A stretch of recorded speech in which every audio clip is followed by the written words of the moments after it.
Imaginez un instant refuser de travailler. Pas par paresse, ni parce qu'il n'y a pas de boulot, non.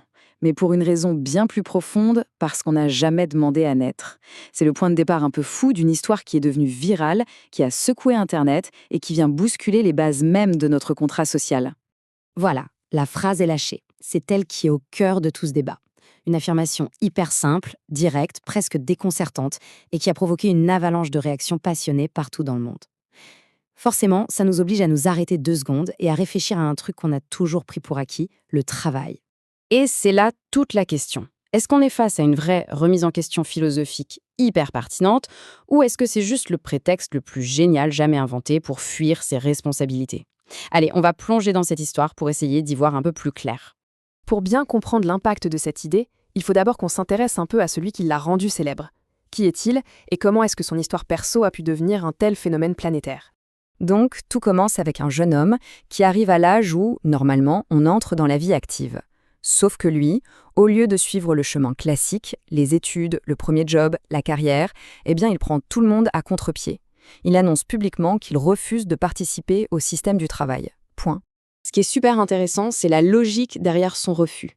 Ce n'est pas juste un caprice, un j'ai pas envie, non, non. C'est un raisonnement construit en 3 étapes. Primo, personne ne choisit de venir au monde. Secondo, on n'a donc jamais donné notre accord. La conclusion, pour lui, elle est sans appel.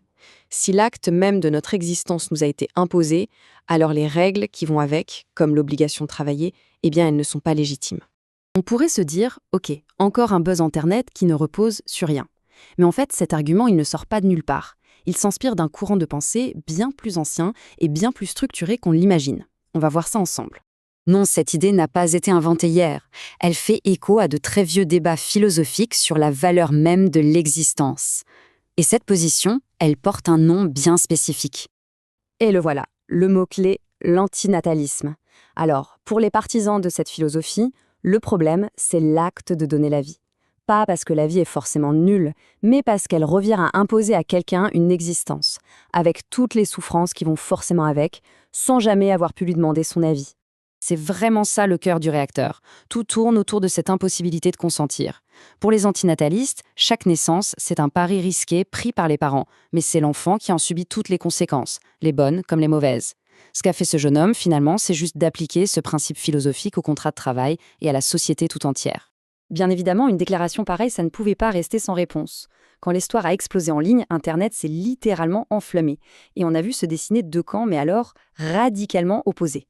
La fracture était hyper nette. D'un côté, il y avait ses détracteurs, et ils étaient nombreux. Pour eux, c'était simple, c'est un paresseux, un enfant gâté qui se cherche une excuse pour ne rien faire. Et de l'autre côté, une minorité, certes, mais qui le défendait. Pour eux, ce n'est pas de la paresse, c'est de la provocation. Ils ne cherchent pas une excuse, ils posent une question philosophique essentielle sur ce qu'on se doit les uns aux autres. En fait, au-delà de son cas personnel, cette histoire, elle agit un peu comme un miroir. Elle nous renvoie à nos propres convictions sur le travail, la société, la responsabilité. Elle nous force à nous poser des questions qu'on préfère souvent laisser de côté, des questions qui vont vraiment chercher au fondement de notre vie en commun. Et voilà la première grande question, celle du fameux contrat social. Est-ce que le simple fait d'exister, ça nous oblige à avoir des devoirs envers la société ? En gros, est-ce que naître quelque part, c'est comme signer un contrat sans l'avoir lu, un contrat qui dit que travailler, ce n'est pas négociable, ou est-ce qu'on a une sorte de droit de retraite?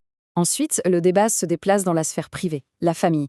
Et là, ça devient presque encore plus vertigineux. Si on accepte l'idée de base, le non-consentement, est-ce que la responsabilité des parents change? Est-ce que c'est juste de nous élever jusqu'à nos 18 ans, ou est-ce qu'il y a une sorte de dette existentielle? L'acte de donner la vie sans demander la permission, est-ce que ça crée une obligation de soutien à vie si l'enfant le réclame? Et enfin, la question qui vient tester tout notre système. Que fait-on de ce qu'on pourrait appeler un objecteur de conscience au travail? Est-ce qu'une société qui repose sur la contribution de tous peut ou doit prendre en charge ceux qui refusent de participer, au nom d'une idée philosophique? Où est-ce qu'on place le curseur entre la solidarité et la liberté individuelle de dire non au système? Finalement, qu'on le trouve génial ou insupportable, le plus important, c'est peut-être que son histoire a réussi un truc. Mettre en pleine lumière ce fameux contrat social invisible qui guide nos vies.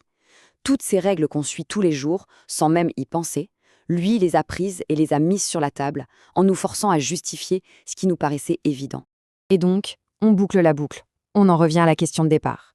Après avoir exploré son histoire, la philosophie qui se cache derrière et les débats hyper profonds que ça a lancés, le verdict reste ouvert. Est-ce que c'est un penseur qui nous pousse dans nos retranchements ou juste quelqu'un qui a trouvé une manière très intelligente de ne pas suivre les règles du jeu? Au fond, cette réponse, elle appartient à chacun d'entre nous.